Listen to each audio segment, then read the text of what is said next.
You are listening to the Central Indiana Sports Report, episode 183.5, Will Retherford's 5 questions that need answers. This week, Will answers questions about the Colts, the Pacers, IndyCar, international hockey fights, and really bad team songs. This segment's a little different than most of them. If you enjoy people passionately making their sports opinions known, you're going to love this segment. If not, we're going to have lots of different segments today. Go find another one. You're listening to the Central Indiana Sports Report with your host, Greg Mengelt. Welcome back to the Central Indiana Sports Report, Will. I forgot to hit record, so I'm introducing you for the second time. Yep. Today, tell everybody where we are and why we're here. We are at the Ball State University Foundation Sciences building, which is the building that I have spent the last majority of 2 years at. My major is biology here at Ball State, and we're here in a classroom that I have spent countless hours in. I've had 3 or 4 classes in here now. I've got access thanks to my lab coordinator, lab professor that I work under. So we're here having a great time. Got to walk through campus, beautiful walk, and we're just here to talk sports. Awesome, as we are every week. Will is Will Retherford, who answers 5 questions about national sports with a Central Indiana focus. Yep. Every week, 5 questions that need answers. But, Will, first I want to say, this is my first time walking around the campus on Ball State, although being cold. Yep. It's just a beautiful place. It is. It's the first time I've been here, I believe, since the early 2000s when I was at Taylor University. And I kind of forgot how amazing this place is. Yeah, it's, there's constantly the conversation in Indiana about how beautiful and amazing IU is. And IU deserves its flowers, but Ball State gets no recognition at all. Purdue doesn't deserve any recognition as far as what their campus is. I'm not a huge fan of it, but I love it here. And I think that you've got the East Mall, you got the Cow Path over there, you've got the North Quad. There's just a little bit of everything for somebody here. Honestly, the middle of campus there with Art and Journalism Building, the Bell Tower, that kind of green space, that's like central hub for campus. You get the first 70-degree day, it'll just be littered with blankets and hammocks. It's really a great vibe. Ever since up there, I don't know if you came in McKinley or you came in the other way, but where La Follette used to be, older listeners that went to Ball State would definitely know La Follette, but that area now is gone and is just green space. It's just a huge grass pasture. And that was where everybody was at for the eclipse last year that came through. Yeah, that was the spot. And it was just incredible to see the campus. Nobody was at class. Everybody was out just having a great time, made a whole day and party of it. It's just the community here at Ball State's incredible. Man, it produces great people. I want to shout out to my friends I used to visit here. Scott Smith, love that guy. Mike Rich, of course, is a contributor to the Central Indiana Sports Report as well. Used to come visit them here, never to party, just for intellectual stimulation. Yeah, I mean, like I always say, typically my intellectual stimulation around the Ball State general area is Miller or Bush. Yeah. And then, then we start talking about the Brewers and Cardinals, of course. Shout out American Family Insurance Field, which is the most disgusting name ever, and it should always be Miller Park. The fact that was ever allowed to happen was criminal. Tragedy. But, Miller or Bush is typically where the conversation starts around here. And then that usually turns into sports conversation. Absolutely. So here we are. Yes. Not that we have had any Miller or Bush. But, no, of course not. All right, well, so this week is going to be quite different because the NFL season is over, the NBA second half of the season, and really what's important, the playoffs haven't gotten here yet. So we're going to talk about some different subjects this week. I think a topic that you're really excited about. Okay. But we are going to start with the NFL and what the Colts need to do. Question number 1, Will, is if you are running the Colts and at this point complaining about the general manager and coach still being there, no point in doing that anymore. But if you're them, what's your focus between now and the draft?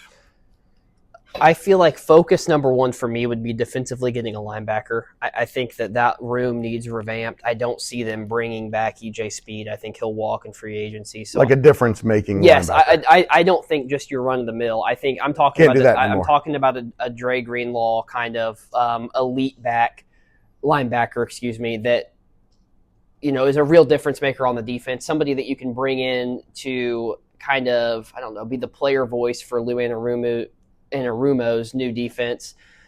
To me, it's important because they've been so bad in pass coverage the past few years. Tight ends have torched the Colts the past couple of years because they just don't have a difference maker at the linebacker position, and they miss a lot of tackles. And I don't think that you can be a linebacker and lead the league, have your two linebackers lead the league in missed tackles for a season and feel good about them having job security coming back. I don't think I think Zaire Franklin's going to be there. So I think it's going to be that bringing the other back in. And I envision that Dre Greenlaw needs to be agent one for the Colts. That needs to be, if he's the only player they bring in free agency, big name, I would still be happy with that. I think that they would be a win. You and I agree that the tight end position needs to be addressed. Yes. So that's a draft thing, I guess. I guess it depends on who's available. Tight end's kind of a position. Sometimes you get some tight ends that get cut just because they can be expensive. You see kind of around the new league year who's there available. No one jumps out at me as a tight end that I'm saying I love that the Colts are going to go out and pay him the bank. So I'm going to say it's a draft issue. I think it's an issue that you're going to see them address in the draft. But there's no way Tyler Warren's going to be there at 15, right? I mean, I saw a mock draft the other day that had Ashton Genty falling to the Steelers at 21, and I didn't think that is even remotely possible. You never know. I didn't think Bowers would drop to 14 last year, and he did. And the Colts were a pick away from getting him, who would have been, say what you want about, Chris Ballard saying Latu is the guy we wanted. Don't fool us. Brock Bowers was who you wanted. Well, I think they were really thinking defensive end last year. Maybe, but if you had the opportunity to draft Bowers, especially now looking back at they kept bragging about their tight end room last year. Well, I don't feel like a player. He was a generational type talent. Yes, and you take generational type talents when they fall into your lap. I think it's a draft issue. If I'm the Colts, I'm not jumping up 7-8 spots to get Warren. I maybe drop 2 if I feel like he can fall. If he's going to fall maybe a little further than we think, maybe I trade back a couple spots and pick up a little bit more draft capital and get him. But I would say that if he's there at 14, they're taking him. Any other potential difference makers in the draft at tight end? I mean, Loveland from Michigan to me is another big name. I haven't done a ton of draft research yet as far as... We'll get to that. Yeah. So I would say that off the top of my head, that's who I would say would be a good consolation prize. But I think he's somebody that you probably, if Warren's gone, I wouldn't be shocked to see the Colts jump back to maybe 20 and take a Loveland there and gather a third-round draft pick in the process of doing that. I really think that's something that could be I could see the Ballard doing. That fits the Ballard MO. I don't think there's a lot to be said about the Pacers that we haven't said since we last saw them play, except for something's really wrong with Tyrese Halliburton at times as he just completely disappears, which has never happened in the past. Yeah. But we'll get to that when the games start being played. Yep. I want to know as a fan, pretty sure they're not going any higher than the number 4 seed, being 5.5 games behind the Knicks, or 4.5, whatever. What's your goal for them going into the second half? What would you like to see them accomplish, besides obviously being in the top 6? I think I'd like to see them push for the 3 seed. I think it's 5.5's a lot, but it's not unheard of. It's not completely out of reach. They have a game in hand on the Knicks right now. They do have, so at best case scenario they're 4.5 out. Well, 4 right. Out. I think they can. I think it is a good Knicks team, but I wouldn't be shocked if the Pacers come April we're hovering right around maybe a game or two back. I don't see them. I see them being the 4 seed. I think right now, logically, but my goal would be the 3 seed. Be the 3 seed. I think you'd rather play. I don't know. Pacers like to play the Bucks. I don't know if you feel better about the Bucks or the Pistons. Pistons are the hot Bucks right now. I mean, after Bobby Portis was suspended for 25 games today, that team's going to be a mess. But they might not even get in the playoffs. I think it comes down to me, I'm more worried about who they're playing round 1 than them getting there. They're going to be in the top 6. I don't see them. They're good enough that's I say use your depth. Don't give away the store to go for the 3 seed. No, because there's really not that much difference. Develop the young guys, play them more, and then with the last 10 games start to be one of the best teams in the NBA again. Because honestly, I don't think the 1 through 6 seed matters. No, and what I'm going to say, what I want to see the Pacers do more than anything outside of pushing for that 3 seed is win games they should win. That's been a real common theme of that team this year. They're losing games to teams they shouldn't lose to. I know they've had at least not as bad as last year. I know they've had a bad run against the Blazers, but like that was just a game you couldn't drop. You needed to win that game. Just to go in with some mojo. They just get blown out at home against teams that they just have no business getting beat bad by. I think that's one thing. They need to take care of business when it comes. You're going to drop games on the road. You're going to drop games to tough teams, but you can't be losing to the Sixers, the Nets, the Raptors, Hornets, or Wizards at all the rest of the way out. Those are games, regardless of which site, you got to win those. Absolutely.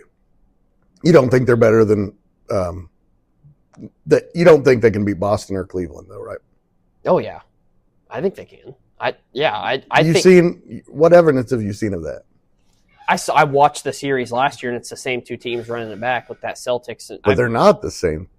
Oh, with the Celtics, I can see this is the same Celtics team that it was last year. It's the same Pacers team. I'm talking more about Cleveland. They're good. I still think the Pacers are a really dangerous 7-game team. I think they just wear on you. Their pace, their output, the amount of scores they have coming off the bench. They can keep guys fresh. That Knicks series last year to get to the Eastern Conference Finals was the Pacers won that because they just physically wore down the Knicks. I mean, say what you want, but Josh Hart's injury, Brunson's injury, those were because if they can definitely run bodies at you. If Brunson and Hart and DiVincenzo aren't playing, Pacers run away with games. So they've got to, you're talking about having to play 44, 45 minutes. And that's not conducive over a 7-game stretch with the same matchups and stuff. I still like the Pacers in 7-game series with anyone because I just think that they're so deep. They can run 10 and and depending on the combination and at some points be stronger than maybe the starting 5. And at times, probably be weaker. But Rick's got to do a better job with his rotations in the playoffs than he did. Like he gave up games last year in the playoffs because he just didn't. He kept Tyrese off the court for too long, or he had McConnell on the court as the primary ball handler too long. 4 or 5 minutes is too long. There's a reason that he's a 6-man, a defensive change of pace kind of guy. He doesn't need to be bringing the ball up and down. And I know that obviously Mathurin being out, that's another. He didn't play the entire playoffs last year. So, I mean, he's a difference maker when he plays for this Pacers team. So I think that him being a part of the team and being in a 7-game series with his offensive output, he's a gifted scorer, makes a difference.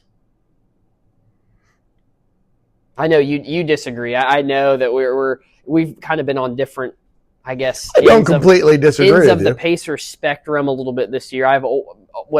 Even when they were struggling sub 500, I said just give this team time; they'll figure it out, and they did. But I haven't seen the evidence of it yet, especially with Halliburton being so inconsistent.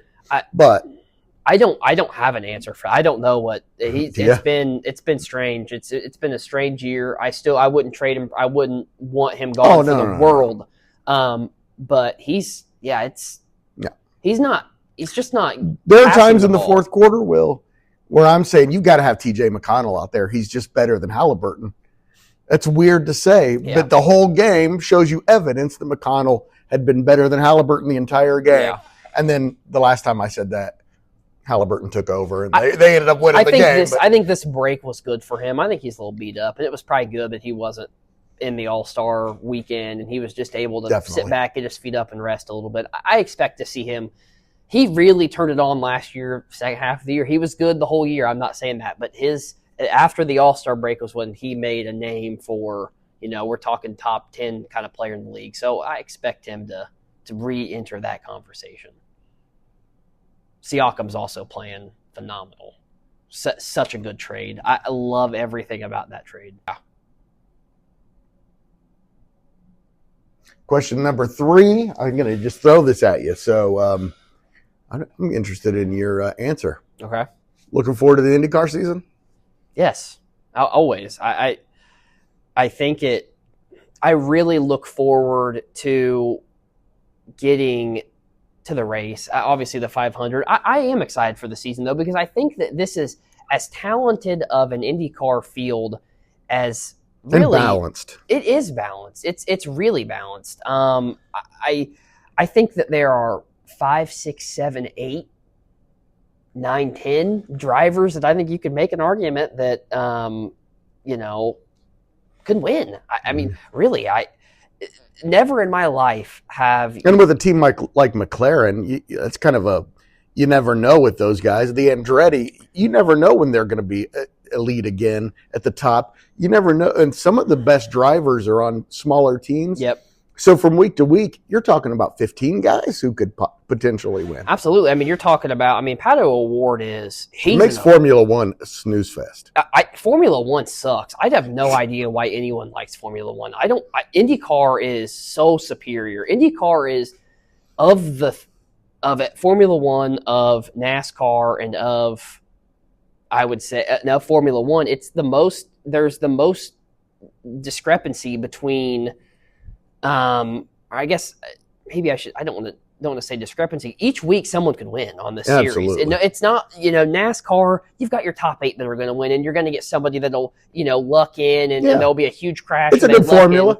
They luck in. But the problem is that you sit and watch Daytona on Sunday, and you're getting sick and tired of the last 5, 6 years. It's the winner's luck, because you've got a massive crash at 10, and I get it's a super speedway, and I'm aware that that's how it works. But the formula of having a super exciting finish, that's not been coming to Daytona the last 3 or 4 years. And William, I'm not going to take anything away from William Byron. He is an incredible driver. But I get annoyed seeing, we're lucking into that, we're not getting into the accident, and then we win. And it's like the last 3 500s have been incredible. I mean, you're talking about going into overtime with Joseph Newgarden and Marcus Ericsson. They've been incredible for a long time. Let me tell you real fast. The first Indy 500 I ever went to was 1982, which was, of course, the closest ever of the Gordon Johncock, Rick Mears finish. And up to that moment, the closest Indy 500 had been 8 seconds. Yeah. And it was still the greatest race in the world. Mm-hmm. Now they have this thing down to, you're right, it's not an attrition race as much. I mean, it's a bit of an attrition as far as you've got to be consistent. You've got to be out front. Mm-hmm. But there's intrigue the entire time. Yeah, absolutely. The guy in 8th place is making a move, but it's going to be a while. He could get this NASCAR thing, and I like NASCAR. It's fine. Don't get me wrong. Formula One, I want them to give me a reason to like them. Same guy wins every week. Nobody passes anybody. Nope. Why am I watching? I agree completely. NASCAR's fine. I'm not saying that. But this IndyCar is so good. NASCAR's got to fix the fact that they turn fans away. That NASCAR's 90% of the reason that people don't watch NASCAR anymore. That personalities suck. They gotten rid of the personalities. They brought in, for lack of, Tony Stewart, he's a driver. He's just a driver. You put him in any car, he's just a better driver than you are. I mean, you're talking about Kyle Busch, driver, Kevin Harvick, driver, Brad Keselowski, driver. Do I need to keep going on? I mean, Jeff Gordon, Clint Boyer. I mean, you bring up Clint Boyer. He was a run-of-the-mill driver, and still he would be – it's gotten to the point where they're not race car drivers anymore. They're guys that were really good at iRacing on computer simulator, and I don't like that. Or at least that's what it seems like. Yeah, that's what it seems like. It's a bunch of nerds now. It's a bunch of me's out there. I don't want me's out there driving a NASCAR. I want – And IndyCar, I wouldn't say that personality is their strong suit, but it's gotten a lot better over the years, and there are a lot of really likable guys. Speaking of which, Connor Daly, your guy, he's our Central Indiana Sports Report guy. Yeah. We're going to be all over covering Connor and IndyCar as the season gets closer. Here's the thing that IndyCar also has, and I know that people will probably listen to this and they'll think I'm silly. They have people to brand behind. They have, some of the handsomeness is off the charts. I mean, you're talking about super marketable, super personable drivers. I mean, Joseph Newgarden. And that's where IndyCar struggled. Joseph Newgarden might be the most handsome man on the planet. It's ridiculous. I mean, and really, that's the only reason IndyCar is behind, is because they haven't marketed their drivers well enough. But it's getting better. It like you saw better. The commercials during the Super Bowl. Like it's Looks getting like better. NBC is going to help. Yes, and it's just you see. I mean, you're talking. We're going to go. I'm looking at the list. I mean, you're talking about Scott Dixon, all timer. Marcus Ericsson, all timer. Santino Ferrucci's joined and has become big time. Colton Herta has made a leap. I mean, you're talking about.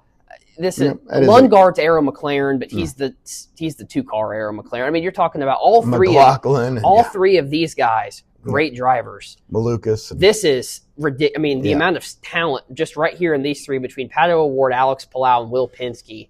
I mean, Will Power. From Penske. Yeah. It's just. And they've had consistently the same drivers year after year, and I think we've gotten into an IndyCar sweet spot. If NBC can do a great job, it's going to take off because it's the most versatile. They're the most versatile drivers because the combination between the super speedways, combination between road courses, and then combination between kind of Grand Prix style kind of combination street and oval, and that helps. Like I would take Pato O'Ward right now. He would tear up Formula One. I firmly believe it because I think he's just if he had the right car, that's the problem with Formula One. No, but what I'm saying is that skill-wise, if you put him and in the top 5 of Formula One's top drivers in the same car, Pato O'Ward's winning out because he's a better race car driver. He's a better driver. If you put them all in an IndyCar, there's no doubt. Yeah, I mean, it's the fastest series without any question. It's just, I really hope that the TV deal can work, and I hope that the marketing can work because there's a lot. I'm not sure there's ever been this amount of talent with the technology. It's, like IndyCar in the 80s and 90s where the drivers uber talented. I mean, we're talking about like every driver you think of, Hall of Fame level, race car driver, people that were going overseas, people that were transitioning from NASCAR to IndyCar and going open wheel, closed wheel. And the talent was there, but the technology was lagging. And now you've got this perfect combination where people are just as talented as they were, and the cars are just, it's ridiculous how fast they are. It's how loud they are, how skilled the pits are. I mean, every pit in the 500 is a difference between a win and a loss. And it looked like from the Super Bowl ad that Fox will help the situation. Yeah, no, I know. Unfortunately, I really like the broadcasting crew, and it was the first time that I had really enjoyed an IndyCar crew in my life. Yeah, because it had always been so bad. Yeah, and so I don't know if I haven't even really looked if those guys are going to be back or if they're switching over, but Townsend Bell was fantastic. Yep. James Hinchcliffe. Yeah. They better have him. He was amazing. Yeah. So great TV personality. And I think that's one thing. NASCAR has the personalities. Yep. NASCAR, it is it's definitely, if you look historically, it's part of watching the races, listen to the commentators talk and kind of shoot the crap and go back and forth and just, kind of be good old boys up there in the booth. And IndyCar needs a level of that. And I think IndyCar needs to be more relatable to the average American. And the problem is it's kind of an elitist. It's a little elitist. Of course. Which high-end driving typically is really outside of NASCAR. But I really see the promise, and I'm really excited to see the season unfold. I always love kind of the build-up to the 500 and then the entire month of May blocked up in the season. For, you've got the Grand Prix, then you've got the 500, obviously, and then they need to hold the audience for the 500. They don't even hold me sometimes. They need to keep the audience from the 500. That would be where I would say some kind of triple crown, yes. Some kind of yes. I would like a shootout series, like a challenge between NASCAR and IndyCar. I think it could be super versatile. They just need to do something to build the brand, and it's there. They just need to do it. Yep. Marketing needs to figure it out because I think a lot of people around here really love IndyCar. No, they do. And the problem is we do live geographically in a place that is super into IndyCar. I mean, you're talking, I would say the home of IndyCar really is Indianapolis. I mean, Indianapolis is a racing community. I mean, it really is. Indy and Charlotte are the two racing capitals of the world, really, for lack of a better term. I mean, Charlotte. Well, that's where I know it is. But Indy is a home base for a lot of these racing teams and stuff, especially IndyCar. Yeah. Yes. I don't know if I would be an IndyCar fan if I hadn't grown up in Indianapolis, but I'm sure glad that I did. Yeah, I feel like I was a huge NASCAR fan as a kid and got into I was always a huge 500 fan, but I wouldn't say I necessarily got into IndyCar until I got older and was like, wow, IndyCar is actually way better. Amazing. Way better than NASCAR. And say what you want about Tony George, but his ideas helped. Yeah, for sure. Absolutely. I completely agree. It was a little bit done wrong, but he had the right idea. Nope, I agree. All right. I can't wait to ask you question number 5. Everybody, make sure you stick around for question number 5, even if you don't like hockey. All right. Question number 4, man. I don't like hockey fighting. I think it takes a lot away from hockey, especially international hockey fighting. Mm-hmm. But your thoughts on the Four Nations Cup the other night? It's been incredible. This is the single greatest thing that has ever happened to hockey, and I would argue that it's not. There's not even a parallel. The traction ever. This tournament has brought more eyes to hockey than ever before. 1980? No, I think right now. No, I'm talking about you're thinking it was more important than 1980. Yes. I think this is the okay. No one in 1980 even knew what hockey was. Okay. It's close, but as far as in this generation, okay, since 1980, how about that? I would put it with 1980. They are the same 1980. level. People are so excited for tonight. I'm going to watch it. I mean, I'm going to be listening to it on the drive home. I'm pumped, and I'm a huge hockey fan anyway. Yeah, so sure. I would be watching it without any extra incentive. But the fact that it's like appointment television tonight for fans. Like Twitter is all about where are we watching the hockey game tonight? Like it never before in my lifetime has the conversation about hockey. The 2010 Olympics was close because that was a Team USA Canada battle where Sidney Crosby obviously won in overtime and to win the gold medal. And then TJ Yoshi's his shootout winner in Sochi for the United States to win was important, but it's nothing like this. I don't know. There's something really special about what's going on with this Four Nations. So you're good with it? Oh, I love it. I think it was a brilliant idea. I would like to see it expand to more teams. I really would like to see it be 8 nations because I think. No, I'm talking about the fighting before a game in international hockey. Oh, I think it's incredible. Absolutely. It set the tone for the entire game. Well, I understand it was good for the hockey game. No. Is it good for international sports? Yes, it's great for international sports. Anybody that says differently is silly. It brought more that brought more eyes to the sport than maybe had Is ever that more been. important than sportsmanship in front of all these people? Oh my, are we really going to? Yes, we are. No, I love it. I think it's a piece of hockey. It is an intimate part of the game it's embedded in the fabric of the game. It has to be there. I wouldn't want my kids watching that you settle disputes by punching each other. Oh, I would. I think I think the world needs a little bit more punching each other and a little less whatever we have going on. So I love it. I think it is exactly what. Oh, there's definitely a time for punching each other. I'm just saying before a sporting event probably. No, I think it's great. I love it. I think it's entertainment. See, that's what we're having this conversation. It's entertainment first, and people find that entertaining. There's a reason the ECHL at times is way more fun to watch than the NHL. Why? Because they fight in the ECHL all the time. Every whistle, every puck stoppage, you've got two guys trying to duke it out. It gets people rising to their feet more than any other play other than a goal. You cannot tell me that it's not cool. I can tell you it turns me off. You must be I like hockey. The most hockey purist maybe ever. But even hockey purists like fighting because I think it's an important part of the game. I think it brought more eyes. I think it got the building riled up. It got the teams riled up. If a guy had cheap shotted someone and someone went after him, I would have no problem with it. But you're fighting over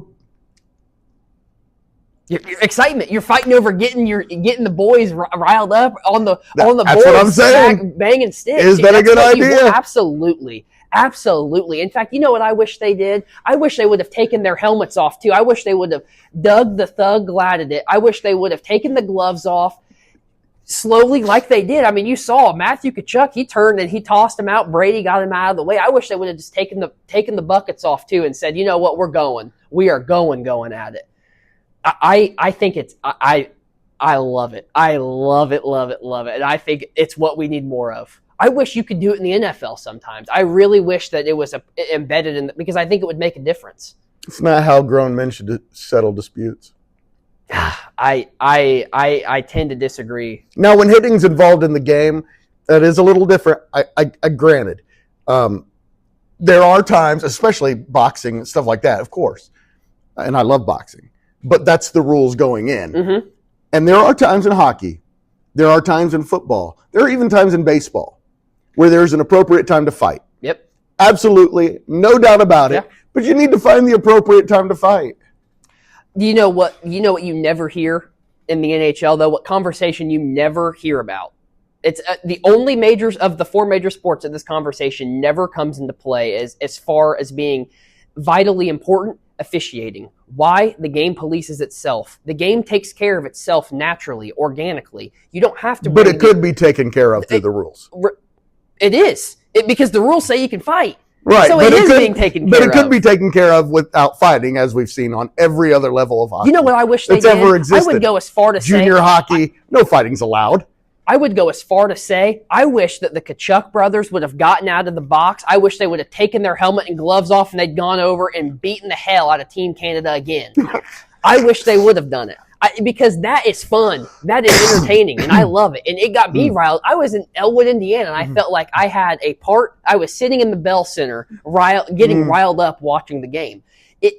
It's just... Oh, there's nothing better for your blood pressure rise. There's no doubt about it. I think it's appropriate. I think for the moment, the conversation, the way that Team USA, for whatever their reasons politically or whatever the reasons were, they felt the need that was important. And, typically, sometimes, and John Cooper mentioned this, there are times when coaches will look over at each other and like, hey, let's get one early. Let's get, send the boys out. Let's get one early. That didn't happen. The boys took care of it themselves. Coaches weren't upset about it. They loved it.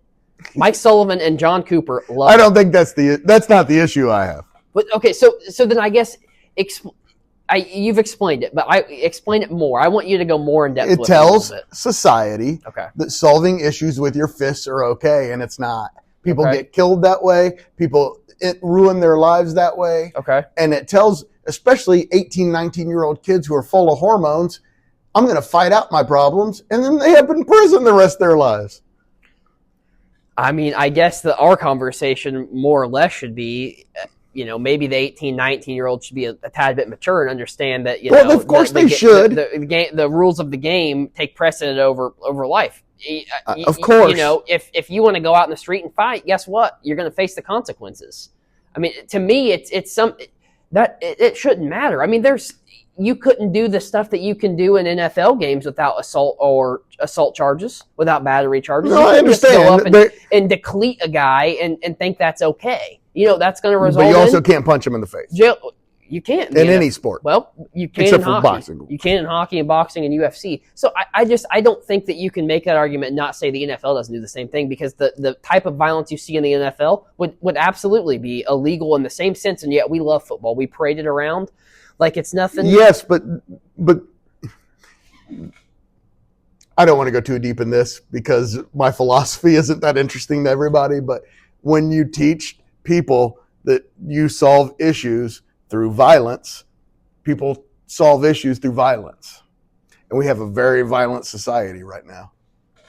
And hockey's not changing that. I mean, it's not changing it. It's not the end of the world to me. This is not my number one issue. No, I don't want people to think that I'm some kind of crazy wacko. I think that by the way, I think there's lots of times for violence. I'm not, if somebody, there are times for violence, for sure. I'm just saying that when you have a dispute, how about we start different than just punching each other in the face? I mean, I guess my rebuttal to that would be, it was nobody made this, argument in the 80s about hockey fighting not being okay, and that was when. Yes, they did. Lots of people did. Well, in fact, silly people. The city of Boston made it illegal. The police would come out and take you off the ice if you punch somebody in the face. That's silly. I think that's hilarious. I mean, that I guess to me that's where I don't want to get into some huge philosophical debate either. But maybe we need to be a society where it's okay that hockey fights a little bit. Maybe roughing the passer should be taken away a little bit. Maybe we shouldn't be protecting the quarterbacks the way we are, because maybe it's leading to society being a little soft. That's what I'm saying. I think there's a lot of keyboard warriors out there that can say whatever the hell they want on Twitter, Facebook, Instagram, whatever, Snapchat, whatever app it so be. And I guarantee that the chin music would be a little different if they said it in front of someone's face. So, I'm on the camp that maybe we need a little bit more violence, and maybe we've gotten a little soft. Central Indiana Sports Report condones more violence. Will Retherford does. Will Retherford condones more violence. Will Retherford does. Just not illegal, people. Keep it legal. And question number 5. I cannot wait to ask you this question. We've been talking about it for. I ran it by your father today. He loved it. You and I'm a Reds fan. Mm-hmm. You're a Cardinals fan. Yeah. We don't agree on our baseball teams. But we do agree on something. We agree on something. Disliking particular teams. Exactly. Sure. Has there ever, in the history of the world, been a worse song than Go Cubs Go? No. It's the worst. It is. It's so dumb, it's hard to put into context. If I was a Cubs fan, I'd be embarrassed that it was my song. If, I had to sit, I had the, I guess you could say pleasure. Maybe I'm a, masochist that I like to, punish myself in ways. I watched the Cardinals get walked off at Wrigley Field after the Cardinals were up 2 runs in the bottom of the 9th inning. And I had to hear that song for 20 minutes. Oh, it's so bad. And it was miserable. And so you know what's funny? Cubs fans don't seem to love singing that song when they have 100 losses. Doesn't seem to tickle them as much as which they have most of their franchise history. It's real rich as a fan base to buck up a little bit when you're good. But Can I point out a couple of things that just not Cubs hate? Okay, this is not just Cubs hate. First of all, the tune is horrible. Anyone could have written it. It could have been written by a 4-year-old. Yep. Second of all, they sing it after they win, and the words say, hey, what do you say? The Cubs are going to win. They already won. You're singing it. What are you singing? I think it goes back to, I think Cubs fans and my girlfriend, God bless you, Addie. She's a big Cubs fan. No. And I'm not. I won't speak ill on her. But Cubs fans as a whole, I love you, Reds fans, Susie, are typically, I would say, the most dumb fans, if there's a lack of better words. Oh, they love to cheer on losers. The Cubs fans love to cheer on losers. They love losers. We love Jeff Samardzija. They We think love Jeff Samardzija losers. is the king of the 2000s pitching. You know what Jeff Samardzija was? He was a meatball deliverer because all he did was deliver the Cardinals win after win after win. Jeff Samardzija sucked. They love losing more than they loved winning that championship. Oh my God. Losing is so embedded in the sports culture of Chicago. I don't know how they'd react if they won. I think they like when the Red Sox suck I bet because it gives them something to talk about. Cubs fans hope it's another 100 years before they win another. Oh my God! Because then they can talk about it. Exactly. Oh my God! It's been 100 years since we won the World Series. It's been 100 years. And they call their team the Cubbies. Like, that's cute. They're your team. They're not your pet. Oh, I just. Have I ever mentioned that I hate the Cubs? Oh, I do. I was so, I being 20 years old when I went to that game. It was August 1st. I remember the day. It was a great game. It was so much fun up until they lost. But, I kind of wanted to just punch people walking out. I mean, I held my own and I was composed and, I was cordial because I had a Cubs, my friend Tyler is a huge Cubs fan and he went to the game and I had Addie and I had my friend, exactly. Bub Waymeyer. It's the right thing to do. Neutral. He was a Reds fan at a Cubs. Right thing to do. And so I'd be lying if I said I wasn't. Right. I wouldn't have ganged up and fought someone if they got in my face enough. And just hearing the song just triggers. It's like heroin. And if you inject it in you, it just instantly changes your entire mood and the way you react to situations because it just makes everything 10 times worse. It makes nothing better. And I think the reason it means so much to the Cubs, well, they got so used to not singing it for so long that, they finally are happy they can sing it 80 times instead of 60 times. And I love that for them. I'm about happy. 70 this year.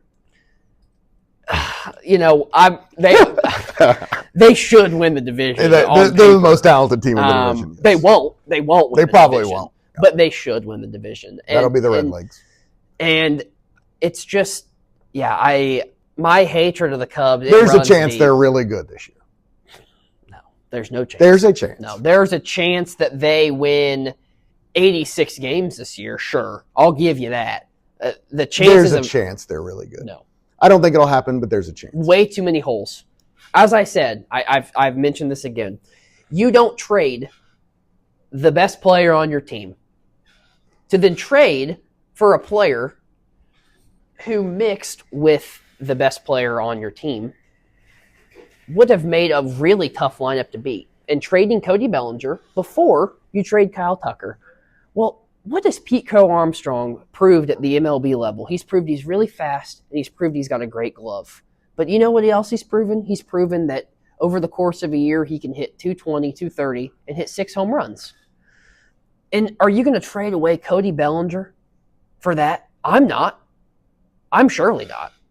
I don't believe in that. I'm not betting that Michael Busch, who hit 15 home runs last year and was really only irrelevant because he hit 5 home runs in a row early in the season in the month of April, I'm not picking him over Cody Bellinger either. But yet the Cubs and their stupidity, which they always, it doesn't matter who the general manager is, it can be whoever, they're going to make a dumb decision. There was one exception. Who? The guy who brought him the World Series, which is all he was brought there to do. Oh, sure. But at the same time, in the same token. And question 5B off the top of your head right now, just in order, how was the NL Central going to finish? Brewers, Cardinals, Cubs, Reds, Cubs, Pirates. Is there any order that would surprise you? No. No. The Pirates aren't winning the division.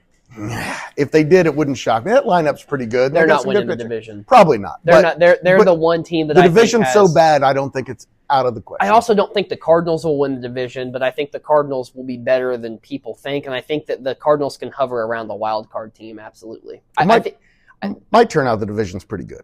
I think it's going to be really competitive. I don't know if it's going to be great from the standpoint of you're going to have like multiple 100 Probably win not, teams, but it could be. But it's you're talking about. I think every team's going to be right around 500 to maybe 86, 90 90, wins, 86 to 90, 90 to let's just say 80 to 90 wins. I think is probably where you're going to find four of the 5 teams in the division. I have a feeling the Brewers finished near the back, but I said that last year. You know too. what? And I do think that this is kind of a season for them as a franchise where they've gotten by for a while being really cheap.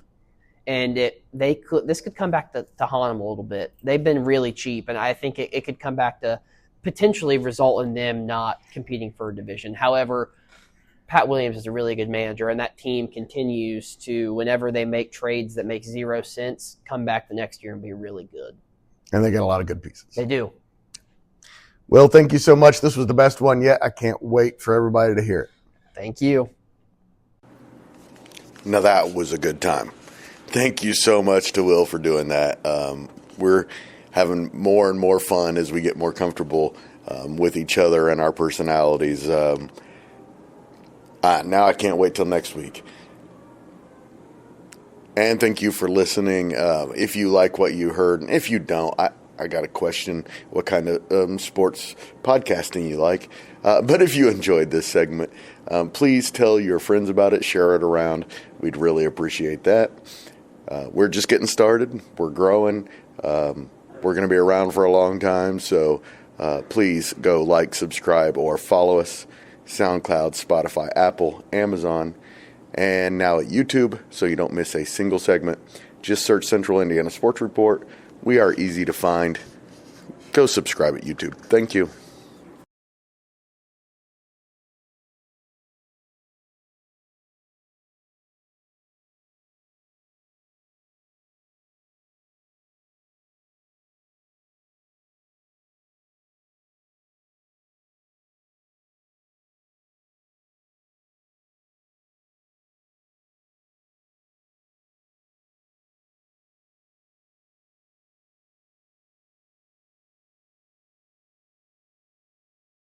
Central Indiana Sports Report is a product of IDG Media, and I love Susie.